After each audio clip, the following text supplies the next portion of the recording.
நேத்து வந்து ட்விட்டர் தளத்துல வந்து அதிகமா பேசப்பட்டிருந்த ஒரு விஷயத்துல, ரஜினி சார பத்தி ஒரு செய்தி வந்து பார்க்கும்போது ரொம்ப சந்தோஷமாவும் இருந்துச்சு. ரொம்ப நெகிழ்ச்சியாக இருந்தது. நம்மளுடைய லிவிங்ஸ்டன் சாருடைய பொண்ணு ஜோவிட்டா லிவிங்ஸ்டன் இருக்காங்கல்ல, அவங்க வந்து பார்த்தீங்கன்னா, ரஜினி சார் வந்து அவருடைய குடும்பத்துக்கு செய்த உதவிய பத்தி சொல்லியிருந்தாங்க. ஆல்ரெடி லிவிங்ஸ்டன் சார் வந்து ஒரு இன்டர்வியூல சொல்லியிருந்தாரு. அவருடைய ஒய்ஃப்க்கு வந்து ஒரு டைம் வந்து 1 வருஷத்துக்கு முன்னாடி ஹார்ட் அட்டாக் வரும்போது, ரஜினி சார் வந்து ரூ. 25,00,000 வந்து குடுத்து உதவி செஞ்சார் அப்படிங்கிற விஷயத்த அவர் சொல்லியிருந்தாரு. அதுவே வந்து மிக நெகிழ்ச்சியான ஒரு செய்தியாக எல்லாத்துனாலயும் பேசப்பட்டுச்சு. அது வந்து சொல்லும்போது, முதல்ல வந்து லிவிங்ஸ்டன் சார் வந்து, "இல்ல சார் எனக்கு வேணாம் சார்" அப்படின்னு சொல்லும்போது, "இல்ல நான் ஏன் உன்னோட அண்ணனா இருந்து நான் குடுத்தா நீ வாங்க மாட்டியா?" அப்படின்னு சொல்லும்போது, அதோட நெகிழ்ச்சியோட தான் வந்து பார்த்தீங்கன்னா, லிவிங்ஸ்டன் சார் வந்து பார்த்தீங்கன்னா வாங்கியிருக்காரு.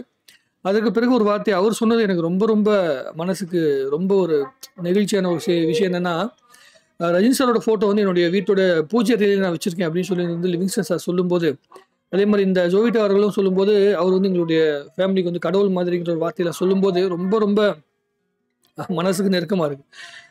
அதுவும் இன்னொரு விஷயத்தையும் சொல்றாங்க. ரஜினி சார் நெறைய பேருக்கு உதவி செஞ்சுட்டு இருக்காரு.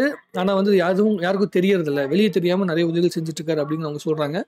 நெறைய பேர் தலைவர்னால உதவிகள வந்து அடைஞ்சவங்க பல பேர நான் மீட் பண்ணியிருக்கேன். அதுல வந்து ஒரு மனிதனாக நானும் இருக்கிறேன். அது சரியான நேரத்துல அத பத்தி சொல்லணும் அப்படிங்கிறதுக்காக நானும் அமைதியா இருக்கேன். ஏன்னா, உதவிகள் எனக்கு கிடைச்சிருக்கு. ஆனா அந்த உதவிகள வந்து நம்ம சொல்றதுக்குன்னு ஒரு நேரம் இருக்கணும். அது வந்து அதுக்கான கரெக்டான காலம் கிடையாது அப்படின்னு தான் சொல்லாம இருக்கோம். ஏகப்பட்ட பேர் அப்படிதான் இருக்காங்க. நான் ரொம்ப ரொம்ப நெகிழ்ச்சியான பல உதவிகள வாங்குனவங்கலாம் நான் வந்து லைஃப்ல பார்த்துருக்கேன். அது வந்து சில பத்திரிக்கைக்காரங்க என்கிட்ட ஒரு வாட்டி சொல்லியிருக்காங்க. ஒரு சின்ன ஒரு உதாரணம் சொல்றேன். ஒரு டைம் வந்து 1980ஸ்ல வந்து ஒரு ஷூட்டிங் நடந்துட்டு இருக்கு. தலைவர் வந்து பார்த்தீங்கன்னா, பயங்கரமா வந்து ஒர்க் பண்ணிட்டு இருந்த டைமு. அப்போ வந்து ஒரு பத்திரிக்கையாளர் வந்து அப்பலாம் ரஜினி சார போய் மீட் பண்றதுங்கிறது ரொம்ப ஈஸியான விஷயம் கிடையாது. ஏதாவது ஒரு கோக்குமாக்கெல்லாம் பண்ணி, அந்த ஷூட்டிங் பார்ட்ல இருக்கிற இல்ல அந்த டைரக்டர் யூனிட் இல்ல லைட்மேன் யூனிட் அந்த மாதிரிலாம் புடிச்சு தான் உள்ள போவாங்களாம். அப்படி வந்து ஒரு பத்திரிக்கையாளர் வந்து பார்த்தீங்கன்னா, அடிச்சு புடிச்சு பைக்ல ஏறி உள்ள போயிட்டார். ஒரு உள்ளுக்குள்ள போகும்போது, ஷூட்டிங் பார்ட்டுக்குள்ள உள்ள போயிட்டு அவருடைய ஃப்ரெண்டு ரஜினி சார் தான் ஆரம்ப காலத்தில வந்து ஒர்க் பண்ணிட்டு இருந்ததுல, அ ஒரு ஒரு சினிமாக்குள்ள ஒர்க் பண்ணிட்டு இருந்த ஒருத்தர் வந்து பார்த்தீங்கன்னா, க்ளோஸா இருந்திருக்காரு. அவர் வந்து ரொம்ப சிரமத்தில இருக்கும்போது, இந்த பத்திரிக்கையாளர் அவர கூட்டிட்டு போறாரு. பைக்ல வச்சு அப்படியே உள்ள கூட்டிட்டு போறாரு. கூட்டிட்டு போனா, "நீ ஒண்ணும் பண்ணாத. ரஜினி சார் நேர்ல பார்த்தோனே டக்குனு போய் உள்ள போயிரு. உள்ள போய் அவர போய் மீட் பண்ணிரு. மீட் பண்ணி நீ உன்ன பார்த்தாலே அவருக்கு தெரியும். ஏதாவது ஹெல்ப் தேவை அப்படின்னா வந்து ஒரு வார்த்தை கேட்பாரு. ஏதாவது உதவி செய்வாரு. வாய்ப்புகள் இருக்கு. இல்ல அட்லீஸ்ட் ஏதாவது வாய்ப்பாச்சும் வாங்கி குடுப்பாரு." அப்படிங்கிற மாரி சொல்லிட்டு உள்ள கூட்டிட்டு போயிருக்காரு. கூட்டிட்டு போனோனே, இது மாதிரி இவரோட இது பார்த்தோனே, ஃபீல பார்த்து ரொம்ப நாள் கழிச்சு பார்க்குறாரு அப்படிங்கும்போது, அவர் ரொம்ப பீக்ல இருக்காரு. கிட்டத்தட்ட ஒரு சினிமாக்குள்ள வந்து 6, 7 வருஷத்துக்கு தாண்டி ரொம்ப பீக்ல போன டைம்ல இருக்கறனால, ஞாபகம் இருக்குமா அப்படின்னே தெரியாம தான் அந்த உதவி தேவைப்படுறவர் வந்து பார்த்தீங்கன்னா, வெயிட் பண்ணியிருக்கிறார். அப்புறம் என்ன ஆயிருக்கு, இவரு கூட்டிட்டு போன பத்திரிக்கையாளர் சைட்ல இருந்து பார்த்துட்டு இருந்திருக்காரு. அப்ப டக்குனு ரஜினி சார் வந்து ஷூட்டிங் பார்ட்லருந்து வரும்போது, இவரு டக்கு டக்குன்னு உள்ள போயிட்டு, டக்குனு போய் முன்னாடி நின்னுட்டாரு ரஜினி சார் முன்னாடி. நின்ன உடனே டக்குனு அவர் பார்த்தோனே பேர் சொல்லி சொல்ட்டாராம். "நீ தான் எப்படிப்பா இருக்க? நல்லா இருக்கியா? நான் ரொம்ப நாள் ஆச்சு. என்ன ஷர்ட்ல அப்படி இருக்கு?" ஆளு வந்து ஒரு மாரி டல்லா இருக்காரு. நார்மலா நான் எப்படி சொல்றேன்னா, ரொம்ப அழுக்கான ஷர்ட் அப்படி இப்படின்னு ரொம்ப ரொம்ப வறுமையோட எல்லையில இருக்காரு. பார்த்தோனே சொல்லிட்டாராம். "என்னாச்சு? என்னாச்சு இப்படி ஆச்சு? நல்லா இருந்தேன். நீங்க என்ன ப்ராப்ளம்?" அப்படின்னு சொன்னோனே, "இல்ல சார் சான்ஸ் இல்லாம இந்த மாரி ரொம்ப கஷ்டத்துல தான் இருக்கேன்." அப்படி இப்படின்னு சொன்னோனே, "ஓ! அப்படியா?" அப்படின்னு சொன்னோனே, டக்குனு பக்கத்துல இருக்கிற அசிஸ்டன்ட் கிட்ட சொல்லி அப்போ வந்து இந்த பேமெண்ட்லாம் வந்து பார்த்தீங்கன்னா, அந்தந்த ஷூட்டிங் பார்ட் அப்படி இப்படின்னு சொல்லி தானே வாங்கி வச்சிருப்பாங்க. அது இருக்கும்போது கையிலேருந்து காசு எடுத்து, அது கையில எவ்வளோ காசு வருதோ அத அப்படியே எடுத்து கையில குடுத்துட்டு, அவர் பாட்டுக்கு "நீ பார்த்துக்க. அதுக்கப்புறமேட்டு நீ வந்து வீட்ல வந்து பாருங்க" அப்படின்னு சொல்லிட்டு வந்து பக்கத்துல இருக்க அசிஸ்டன்ட் கிட்ட சொல்லிட்டு அவர் பாட்டுக்கு போயிட்டே இருந்தாராம். கையிலேருந்து காசு வாங்கி பார்த்தா, அந்த டைம்ல வந்த காசுலயே ஒரு ரூ. 5,000க்கு மேல வந்து பார்த்தீங்கன்னா காசு. அந்த டைம்ல. இது 80ஸ்ல நடக்கிறது. இது கண்கூட நான் பார்த்துருக்கேன். உங்களுக்கு தெரியாது ரஜினிகாந்த பத்தி. நான் நேரடியா பார்த்துருக்கேன்னு சொல்லி அந்த பத்திரிக்கையாளர் சொல்லும்போது, நான் வந்து வியந்துட்டேன். இந்த மாரி நெறைய விஷயங்கள் நடந்திருக்கு. நெறைய பேர் வந்து உதவி அடைஞ்சிருக்காங்க. அந்த ஒருத்தருக்கு ஆட்டோ வாங்கி குடுத்த அந்த கதைய கேட்டு நான் வந்து மிரண்டிருக்கேன். அது வந்து அந்த ஆட்டோ டிரைவர வந்து என் ஃப்ரெண்ட் பார்த்துட்டு வந்து சொன்னான். அது வந்து நான் வாழ்க்கையிலேயே மறக்க மாட்டேன். அந்த மாதிரியான ஒரு உதவிகள வந்து நாங்க இமேஜின் கூட நான் பண்ணது கிடையாது. இப்படி நெறைய கதைகள் இருக்கு. இத பத்திலாம் சொல்லணும்னு ரொம்ப ஆசை. பட் ஆனா அது எல்லாத்துக்குமே வந்து ஒரு நேரம், காலம் வரணும். நம்ம சும்மா போயிட்டு வந்து ஏதோ சொன்னோம்னா யாருமே அது என்ன சொல்லுவாங்கன்னா, சும்மா பேச்சுக்காக சொல்றாங்க அப்படின்னு நெனைப்பாங்க. இதெல்லாம் நெறைய நடந்திருக்குதுங்க. அதாவது ரஜினி சார பொறுத்தவரைக்கும் ஒரு விஷயம் தான். அவர் மேடையில பேசின பேச்ச வச்சு நான் ஒரு விஷயம் சொல்றேன். என்னன்னா, உதவிங்கிறது வந்து நம்ப கடவுளுக்கு தெரிஞ்சு செய்யணும். அதே மாரி நம்ம உதவி யாரு கேட்கறாங்களோ, அவங்களுக்கு தேடி வந்து செய்யணும். இதுல என்ன ஒரு விஷயம்னா, நம்ம கிட்ட வந்து தன்னுடைய வந்து என்ன சொல்றேன்னா, ஒரு மனசு வந்து கொஞ்சம் கஷ்டப்பட்டுட்டே வந்தா உதவி கேட்பான். ஐயோ! நம்ம உதவி கேட்கக்கூடிய நிலைமைக்கு வந்துட்டோமே! அப்படிங்கிற நிலையில தான் வந்து நம்மகிட்ட உதவி கேட்கறாங்க. அவங்கள பத்தி நம்ம வந்து விளம்பரம் பண்றோம்னு வச்சுக்கங்களேன். செஞ்ச உதவிய பயங்கரமா விளம்பரம் பண்ணிட்டு இருக்கோம்னா என்ன நினைப்பாங்க? ஓ! நம்ம கஷ்டப்பட்டு கொண்டு போய் சேர்ந்தோம். நம்ம கஷ்டத்த வந்து அவங்க வியாபாரமாக்குறாங்களே! நம்ம கஷ்டத்த மட்டும் விளம்பரமாக்குறவங்களே நினைக்க மாட்டாங்களா? அதனால கடவுளுக்கு தெரிஞ்சா போதும்ன்னு சொல்லி செய்வோம்.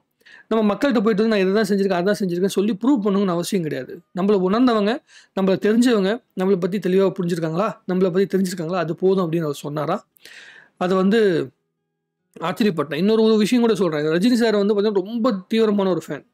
அவர் என்ன பண்ணியிருக்காரு, அடிக்கடி போய் ரஜினி சாரை பார்த்துட்டே இருந்திருக்காரு. அவரும் நோட் பண்ணிகிட்டே இருந்திருக்காரு. மண்டபத்து பக்கம் போய் அப்புறமேட்டு வீட்டு பக்கத்தில் போய் நின்று பார்த்துட்டே இருந்திருக்காரு. ஆனால் பையன் சின்ன பையன், ரொம்ப கம்மியான இதுதான் பண்ணியிருக்காரு. ஆனால் நல்லா படித்தவர் தான். பட் ஆனால் வந்து இந்த ஃபேன்ஸ் ஃபாலோயிங்கு அந்த பயங்கர எக்ஸைட்மெண்ட்டில் அவர் வந்து வேலை அப்படிங்கிற விஷயத்தில் கான்சன்ட்ரேட் பண்ணாமல் அதிகமாக வந்து இவர் பார்க்குறதே வந்து ஒரு தோற்றம் வச்சுருக்காரு. அப்போ ரஜினி சார் சொல்லும்போது ஒரு நாள் பார்த்துட்டு, இல்லை அடிக்கடி ஒன்று பார்த்துட்டே இருக்கேனே, என்னாச்சு உனக்கு, இன்னும் ஒர்க்கெலாம் போகிறது இல்லையா, வேலைக்கெல்லாம் போகிறது இல்லையா சொல்லி கேட்டார். அதில் இல்லை போவாங்க தலைவர், ஆனால் இருந்தாலும் வந்து உங்களை வந்து பார்க்கணுன்னு ஆசை அப்படிங்கும்போது அவரை பற்றி விசாரிச்சிருக்காரு. சரி என்ன ஒன்று பண்ணணும்னு ஆசை, நீ வேலைக்கு பார்க்கணுன்னு ஆசையா இல்லை வந்து பிஸ்னஸ் பண்ண போறியா அப்படின்னு சொல்லி கேட்கும்போது, இல்லை எனக்கு பிஸ்னஸ் பண்ணணும்னு ஆசை, ஆனால் வந்து இப்போதைக்கு கிடைச்ச வேலையை பண்ணிட்டுருக்கேன் அப்படின்னு சொல்லும்போது அவர் என்ன சொன்னார்னா, அவனுடைய எக்ஸைட்மெண்ட்டை பார்த்துட்டு அவரை பற்றி ஃபுல்லாக விசாரிக்க சொல்லியிருக்காங்க. பையன் நல்ல திறமையான பையன் தான். பட் ஆனால் அவருக்குன்னு ஒரு வாய்ப்பு கிடைக்காம வந்து இப்போ அலைஞ்சிட்ருக்காரு, வேலை தேடி வந்து ரொம்ப அலைஞ்சிட்ருக்காரு. இப்போதைக்கு கிடைச்ச பார்ட் டைம் வேலை செஞ்சுட்ருக்காரு அப்படின்னு தெரிஞ்ச உடனே அந்த அவருக்குன்னு ஒரு வேலையை வாங்கி கொடுத்து, உனக்குன்னு ஒரு வாய்ப்பு தரேன்னு வச்சுக்கோங்க, ஒரு சான்ஸ் நீ எடுத்துக்கோ, அந்த சான்ஸை வந்து வச்சு நீ வந்து வாழ்க்கையில் முன்னேறுன்னு சொல்லி வந்து ஒரு தொழிலுக்கு வந்து உதவி செஞ்சுருக்காரு. அந்த உதவி செய்யப்பட்டு அது மூலமாக அவர் வந்து முன்னேறின ஒரு விஷயத்த வந்து என்கிட்ட சொல்லியிருக்காங்க. நானும் அதை வந்து பார்த்துருக்கேன். அந்த மனுஷனை நான் மீட்டும் பண்ணியிருக்கேன். ஸோ இது மாதிரி நிறைய விஷயங்கள் நடந்திருக்கு. கண்ணுக்கு தெரிகிறவங்க. அதே மாதிரி அந்த பாம்பு சட்டை இயக்குனருக்கு வந்து பார்த்தீங்கன்னா, பாம்பு சட்டைன்னு ஒரு படம், பாபி சிம்ஹா நடித்த படம். அந்த படத்தை வந்து இயக்குனர் வந்து இது மாதிரி தலைவருக்கு வந்து பார்த்தீங்கன்னா பத்திரிகை வைக்கணும்னு சொல்லி ஆசைப்படும்போது போய் பத்திரிக்கை வச்சிருக்காரு. பத்திரிக்கை வச்சதுக்கு அப்புறமேட்டு ரஜினி சார் வந்து பார்த்தீங்கன்னா அவரை பற்றி விசாரிச்சு அந்த கல்யாணம் நடக்குது அப்படின்னு தெரிஞ்ச உடனே, அந்த கல்யாணத்தில் ஏகப்பட்ட வந்து பண பிரச்சனைகள் அவங்க இருக்காங்க அப்படின்னு தெரிஞ்ச உடனே மறுபடியும் ஃபஸ்ட்டு வந்து பத்திரிக்கை வைக்கும்போது அவர் மீட் பண்ணாமல் மறுபடியும் ஒரு வாட்டி வர சொல்லி அந்த 3 லட்ச ரூபா வந்து பணம் கொடுத்துருக்காரு. அதாவது ஒரு ஃபேனு, அவர்கிட்ட பத்திரிக்கை வைக்கணும்னு சொல்லி ஆசைப்பட்ட ஒரு ஃபேனு, வளர்ந்து வர ஒரு இயக்குனர், ஒரே ஒரு படம் பண்ண ஒரு இயக்குனர், அந்த இயக்குனரோட லைஃபுக்குள்ளே ஒரு என்ன பிரச்சனை இருக்குது, அவங்களுக்கு உண்மையாலுமே பண தேவை இருக்கான்னு கேட்டு அந்த 3 லட்ச ரூபா கொடுக்கணுங்கிற அவசியமே கிடையாது. ஆனால் எதுக்கு அது பண்ணணும் அப்படின்னா, நம்மளை தேடி வராங்க. இப்போ தேடி வரவங்ககிட்ட ஏதாவது வந்து கஷ்டத்தோடு நம்ம தேடி வராங்கன்னா ஏதாவது உதவி செய்வோம் அப்படின்னு சொல்லிட்டு வந்து அவங்க கேட்காம செஞ்சுருக்காரு. அதுதான் அங்கே பெரிய விஷயமே. சில உதவிகள் கேட்காம கிடைக்கிறது, அப்படி செய்யாமல் செய்த உதவிக்கு வையகமும் வானகமும் ஆற்றல் எதுன்னு சொல்கிறாங்க. நமக்கு எந்த உதவியுமே செய்யாமல் இருக்கவங்களுக்கு செஞ்சோம்னா அது வந்து வானத்தளவுக்கு பூமி அளவோட ரொம்ப பெருசுன்னு சொல்கிறாங்க. அந்த மாதிரி வந்து ரஜினி சாரை பொறுத்த வரைக்கும் அவர் செய்கின்ற உதவிகள் யாருக்குமே கண்ணுக்கு தெரியாமல் இருக்குது அப்படிங்கிறதுனால உதவிகள் செய்யப்படலை அப்படிங்கிறது வந்து சொல்கிறவங்க எல்லாமே வந்து அவர் புரிஞ்சிக்காதவங்க அப்படின்னு தான் நினைக்கிறேன். என்னை பொறுத்த வரைக்கும் நம்மளை சுற்றி இருக்கவங்க சார்ந்தவங்க இருக்காங்க இல்லை, அவங்களுக்கு தெரிஞ்ச அளவுக்கு நம்ம உதவிகள் செஞ்சாலே ரொம்ப ரொம்ப சந்தோஷமான விஷயம். நம்மளை சுற்றி இருக்கவங்களை சந்தோஷமாக வச்சுக்கிறதே இந்த உலகத்தில் ரொம்ப கஷ்டமான விஷயம். அதை அவர் சரியாக செஞ்சுட்டு இருக்கிறதே ரொம்ப சந்தோஷமான விஷயம். ஆரம்ப காலத்துலேருந்து இது வரைக்குமே ரஜினி சார் கூட யார் யார் பயணம் பண்ணாங்களோ அந்த பயணம் பண்ண அத்தனை பேரையுமே ஏதாவது ஒரு வகையில் தனக்கு உதவி செஞ்ச அத்தனை பேருக்குமே வந்து அவர் உதவிகள் செஞ்சுருக்காரு. அது எல்லாருமே சொல்லியிருக்காங்க. அதனால தான் அவருடைய ஆரம்பகால நண்பர்கள் வந்து மட்டும்தான் அவங்ககிட்ட அவ்வளோ க்ளோஸாக இருக்காங்க. சினிமா நண்பர்கள் சினிமாக்கார இதாகவே இருக்காங்க, ஆரம்பகால நண்பர்கள் இன்னும் க்ளோஸாக இருக்காங்க. அப்படின்ன காரணம்னா பழச மறக்காத தன்மை இருக்கிறனால தான் ரஜினி சார் இன்னும் வாழ்க்கையில் முன்னேறி வந்துகிட்டே இருக்காரு அப்படிங்கிற விஷயத்த நான் உணர்ந்திருக்கேன். லதா ரஜினிகாந்த் அவர்கள் கூட ஒரு மேடையில் சொல்லும்போது, ஒரு பேட்டியில் சொல்லும்போது சொன்னாங்க, அவருடைய ஃப்ரெண்ட்ஸுக்கிட்ட ரஜினி சார் பேசும்போது அவர்கிட்ட இருக்க அந்த சந்தோஷம், அந்த சிரிப்பு இருக்குல்ல, அந்த சிரிப்பு அவர்கிட்ட என்றைக்குமே இருந்தால் போதும், ரொம்ப ரொம்ப சந்தோஷமாக இருப்பேன் நான் அப்படின்னு சொல்லி அவங்க சொல்லியிருக்காங்க. அதே தான் நானும் சொல்கிறேன். ரஜினி சார் சந்தோஷமாக எப்படி வந்து இந்த வேட்டை ஆடியோ லான்ச்சில் வந்து அனிருத் கூட டான்ஸ் ஆடிட்டு சந்தோஷமாக இருந்தாரோ, அதே சந்தோஷத்தோட இதே மனதோட எப்பயுமே சந்தோஷமாக இருக்கணும். அதுதான் ஒவ்வொரு ரசிகர்களும் எதிர்பார்க்குறது. மக்களை மகிழ்விக்கணும் அப்படிங்கிற துறை வந்து எல்லாத்தையுமே கிடைக்காது. அது வந்து அவர்கிட்ட கிடைச்சிருக்கு. அவர் எப்பொழுதுமே தன்னால் முடிஞ்ச வரைக்கும் மக்களை மகிழ்விச்சுக்கிட்டே சந்தோஷமாக இருப்பார். அவர் வந்து பணம் சம்பாதிக்கிறதுக்காக வந்து நடிக்கிறாரு அப்படின்னு சொல்கிறாங்க. அவர் வந்து சம்பளத்துக்காக தான் நடிக்கிறாரு. அதை மீறி அந்த படத்தை வச்சு அவர் நடிக்கிற அந்த படத்தை வச்சு சம்பாதிக்கிற அத்தனை பேருமே, அந்த சினிமாவை வச்சு சம்பாதிக்கிற அதுக்குள்ளே ஒர்க் பண்ண டெக்னீஷியன்லேருந்து அதை சுற்றி நடக்கிற சின்ன சின்ன தொழில்கள் உட்பட அத்தனையுமே வந்து பலன் படுறவங்க பார்த்தீங்கன்னா கிட்டத்தட்ட 90% பேருக்கு மேலே தமிழர்கள் தான். தமிழருக்கு என்ன செஞ்சுட்டாருன்னா அவர் நடிக்கிற படங்கள் மூலமாக வியாபாரத்தை கொடுத்துருக்காரு. தமிழ்நாட்டுக்குள்ளே இருக்க இத்தனை தேட்டருமே சந்தோஷமாக இருக்காங்க. அடுத்த ஸ்டேட்டில் இருக்க எல்லாருமே சந்தோஷமாக இருக்காங்க. தன்னை நம்பி காசு போட்ட ஒவ்வொரு ஸ்டேட்டுக்காரங்களும் சந்தோஷமாக இருக்காங்கன்னா அதுதான் ஒரு கரெக்டான ஒரு தனி மனிதன் செய்ய வேண்டிய கடமை. அதை அவர் செய்கிறார்.